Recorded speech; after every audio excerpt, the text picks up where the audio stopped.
விருத்தாச்சலம் அடுத்த விளாங்காட்டூர் கிராமத்தில் உள்ள நடுநிலைப் பள்ளியை மேல்நிலைப் பள்ளியாக தரம் உயர்த்த வலியுறுத்தி அரையாண்டு தேர்வுகளை புறக்கணித்து பெற்றோர் குழந்தைகளை பள்ளிக்கு அனுப்பாமல் போராட்டத்தில் ஈடுபட்டு வருகின்றனர். கூடுதல் தகவலை செய்தியாளர் தேவகிருஷ்ணன் வழங்கிட கேட்கலாம். வணக்கம் தேவகிருஷ்ணன், பெற்றோர் முன்வைக்கக்கூடிய கோரிக்கைகள் என்ன? அதற்கு பள்ளி நிர்வாகம் தரப்புல என்ன சொல்லப்படுகிறது? விவரங்கள். வணக்கம். கடலூர் மாவட்டம் விருத்தாச்சலம் அருகே விளாங்காட்டூர் கிராமத்தில் ஊராட்சி ஒன்றிய நடுநிலைப் பள்ளி அமைந்துள்ளது. இப்பள்ளியில் 183 மாணவ மாணவிகள் படித்து வருகின்றனர்.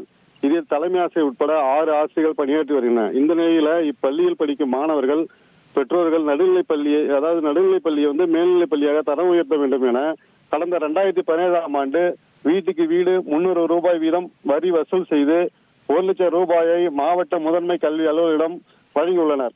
மேலும் தற்போது வரை மேல்நிலைப் பள்ளியாக தரம் உயர்த்தவில்லை என கூறி பெற்றோர்கள் குழந்தைகளை இன்று பள்ளிக்கு அனுப்பாமல் போராட்டத்தில் ஈடுபட்டு வருகின்றனர். மேலும் பார்த்தீங்கன்னா இன்று முதல் அரையாண்டு தேர்வு நடைபெற்று வருகிறது.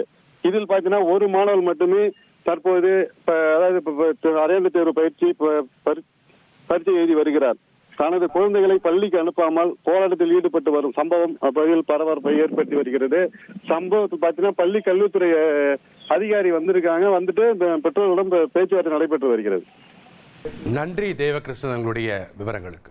1,25,00,000 மனங்களை வென்ற தந்தி டிவி யூடியூப் சேனல். தவிர்க்க முடியாத தம்ப்நெயில்ஸ், கலக்கலான கான்டென்ட்ஸ். நீங்களும் இந்த குடும்பத்தில் இணைய இப்பவே சப்ஸ்கிரைப் பண்ணுங்க. அசுரபலம் கொண்ட எங்கள் டிஜிட்டல் கரங்களில் உங்கள் விளம்பரங்களை சேர்க்க வாட்ஸ்அப் பண்ணுங்க. 8939888378. Email advttanditv@dttv.in.